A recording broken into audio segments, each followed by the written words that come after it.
What's up, airplane collectors? Welcome to the final model airplane review on this channel of 2023. It's your host, Ray. In today's video, I'll be reviewing a 1:200 scale replica of a very special aircraft. It's none other than Her Majesty, the Queen. In this video, I'll talk about the model in detail, and at the end of the video, I will give my personal opinion about what I think of the model and whether or not I recommend it to other collectors. Due to the sheer size of this beauty, this video will be a bit more challenging to make, and there are a few constraints associated with that, so I ask for your patience in dealing with that. And that being said, please sit back, relax, and enjoy the review.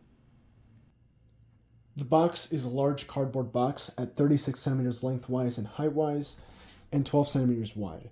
I'll show you around the box now. So here's the front, bottom, right side, top, left side, and the back side. Take a moment to read this if you'd like to. As you can see, this is a 2023 release with the gray lettering around the box instead of the gold lettering that Gemini used to do. Included in the box is the model itself, fully assembled, painted, and ready to go. Two options for landing gear configurations, one in the extended position, the other in the retracted position, and a metal display stand.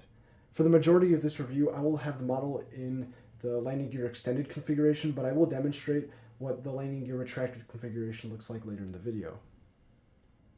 So here's what the model looks like on the included display stand. The included stand is made entirely out of metal, and overall it's pretty good. It's sturdy, it holds the model up well, and there is no risk for the model falling off or the model being damaged by being put on the stand. Now I must mention on my piece, the model is a little bit loose. It's supposed to be a bit more level like this, but it kind of falls back under the model's weight. Regardless though, there is no risk for this thing falling over, and I definitely think that the included stand is reliable. There are other stands that you can purchase to display your model on, but you really don't need to unless you absolutely want to. And also, there is a foam cushion here that protects the bottom of the fuselage from being damaged from contacting the display stand, so you don't have to worry about that either. And here's the model itself. Now, normally I would do a quick 360 to show you around the model, but due to the sheer size of this thing, I cannot do that in order to not damage the landing gear. I really don't want to run that risk. So the fuselage length for this model is 38 centimeters, wingspan is 35 centimeters, and it's 10 centimeters tall. Pretty darn big for a model airplane, and it's accurate to 1:200 scale. I should also mention that this model is pretty heavy because it is made primarily out of die-cast metal. Starting the review with the fuselage, we'll start at the front left side of the aircraft. So overall, nose profile looks to be pretty accurate, shape seems to be good. There's plenty of details up here, lots of printed detail, including logos and placards, as well as the door. All of that looks pretty good. There is nothing to complain about up here, so we're off to a very solid start. Move down the fuselage, and there is the giant Apex Logistics title. Looks pretty good there as well. You'll notice that there are a few silver or gray circles or spots on the fuselage, and initially I thought those were stains, but those are actually details. Now, of course, that doesn't mean the model is flawless. There are a few stains and dust things here and there. Like you can see, there's a very small spot right there. I need the camera to help me find it. There it is. But yeah, it's really negligible, so it's not that big of a deal. But so far, we're off to a very good start. I don't notice any scratches or significant paint issues. Now, already back here, I do notice the first issue, and that's with the registration right here and this Boeing 747-8 freighter title right here. These, first off, are a little bit too high up on the fuselage. That, and they are tilted upward, or they are tilted a little bit along the fuselage. They're not level with the ground as the other side and as on the real aircraft. So that is a small issue, hard to notice, but it still is an issue that I feel needs to be mentioned. And back here is the rest of the fuselage. Here's the massive vertical stabilizer with the Atlas Air logo here. This looks pretty good. There's not really anything to complain about. Molded detail for the rudder is good and clearly defined, although it is a little bit hard to see against the dark blue paint, but nonetheless, it's still there. The only issue that I have to complain about is this very small detail right here, this small stain right there. You can see that right there. Looks to be either a stain or a scratch of some sort. Again, very hard to notice, but still is a paint defect that I feel should be brought up. Here on the right side, things are a little bit better. There are no paint defects, and everything looks good here on this side. Sorry about that. Alright, so now let's move down the right side of the fuselage. Normally I go over this pretty quick, but another thing I'd like to bring to your attention is texturing of the paint here. So you can see in the reflection of the light, there is a decent amount of texture on the paint, and while this is a common occurrence for model aircraft, this one definitely has a little bit more than most. You can also see some bubbling down here due to the paint texturing. Again, it's hard to see, but it is a little bit disappointing to see this because normally this doesn't happen on model aircraft. So, well, it doesn't happen to that degree. But we'll move down the rest of the fuselage. This looks pretty good overall. I don't have anything to complain about. There's a giant Atlas air title. And we're back to the nose. We've got some more details up here. Overall, great job so far, just small imperfections that I've pointed out already.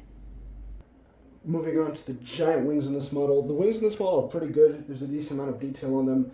We've got painted detail in the form of silver on the leading edge slats. You can kind of barely see it up here, but I'm sure you can see it under there, which I'll show shortly. We've got molded detail in the form of the control surfaces. All of these are clearly outlined, and there is no paint filling any of them here on the right wing.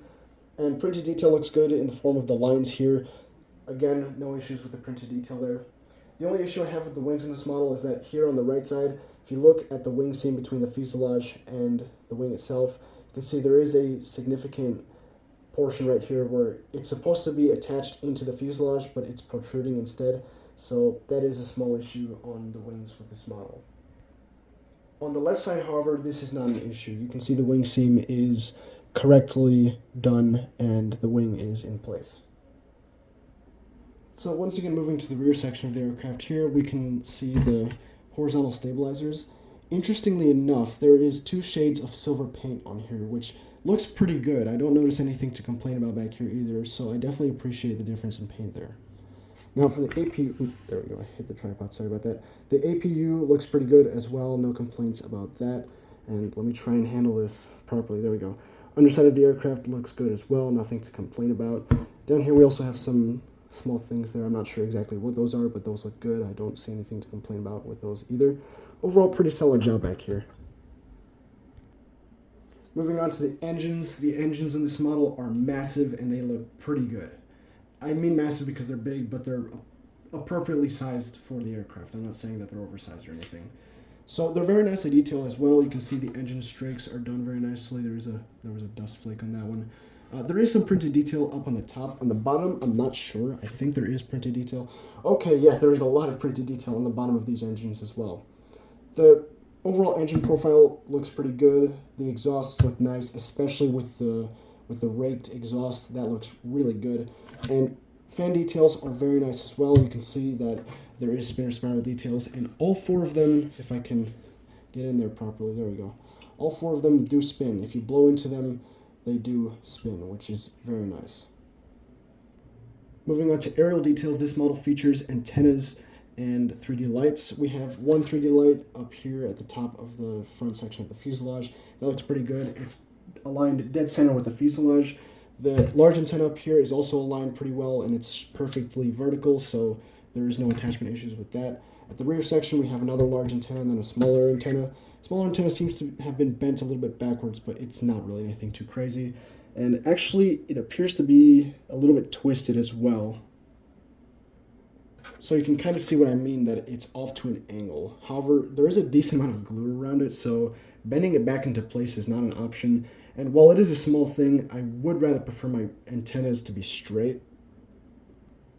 On the bottom of the aircraft, there isn't as much 3D details, but there is an antenna 3D light right here, and then there is also an antenna towards the rear section right here, and it has 2 stripes on there, which look pretty good as well. These are attached pretty nicely, and there's nothing to complain about.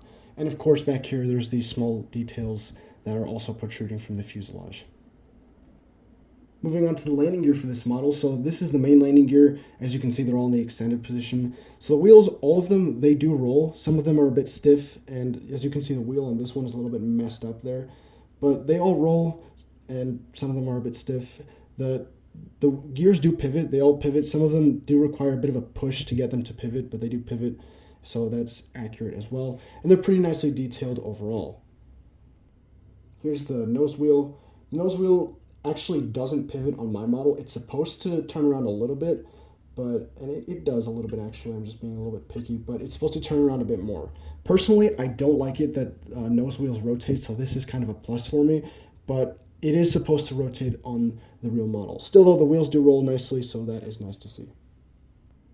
Now I'm going to demonstrate what the landing gear looks like in the retracted position. So the landing gear attached to the aircraft through a system of magnets, and all you have to do is give them a light pull. Okay, so the ones on the fuselage are a bit more stubborn, but they do come right out. Just give them a light pull, and there you go. You can see those little circles in the middle of the bays. Those are the magnets associated with putting the whichever configuration you want in there. So I'm going to put in the retracted configuration set right now. And okay, what is that? There is a dead mosquito on this cover here. What the heck? That's not supposed to be like that, but I'll just put it in the model anyway. Okay, so there's that. I'll put the ones for the fuselage as well. Oh my god, that's just concerning. Alright, so as you can see, these fit very snugly with the fuselage and the wings, so that's good. And you can see that there are some holes in there in order to use the plastic tools that are included to remove the parts, so very well done there. Here's the one for the nose gear. You can see it's got the lights on the nose gear there. Looks very good. Now for the nose gear piece itself, how the hell am I supposed to orient this? I'm not sure. Okay, there we go. Alright, so the part with the corner that's cut off, that goes forward. So let's put that in there. And voila, it fits in the fuselage pretty well. And here's a view of the front of the aircraft. Wing flex seems to be okay. It might be a little bit high, but it's within acceptable margins. Horizontal stabilizer seems to be balanced. Vertical stabilizer is a little bit off to the left side of the aircraft. Cockpit window printing is also a little bit off to the left side of the aircraft, but it's nothing major. I do notice the main gear appear to be a little bit canted to the sides, but I can probably fix that by adjusting them. So a few minor issues here and there, but nothing too crazy. And that is the end of my review. Now it's time for my personal opinion and recommendation. So I did point out a number of issues with this model, and those were just quality control imperfections. And compared to the other things that Gemini pulls these days, they're really not that bad. And like I said, a lot of these issues, they're hard to notice at a distance, and you only have to look really close to see some of them. So this model isn't perfect, but I can't deny it's pretty good. And therefore, I definitely recommend this model to any collector who wants it. It's a replica of a beautiful aircraft, definitely inspiring for sure, with the story behind this plane being the last 747 off the production line. And I think it's a beautiful model as well. Now, I always say tread with caution with Gemini models, and this one is no exception to that, as I did see a few other pieces with scratches and bigger paint issues than the one that I have here. So yeah, tread with caution, but I still recommend this model because of its high detail, and you can't go wrong with the one and only Queen of the Skies. Thank you so much for watching. This is the end of my review. Stay tuned for more model airplane content. Stay tuned for Massive Unboxing 4. I've got that coming. And please do me a solid. Stay safe this New Year's.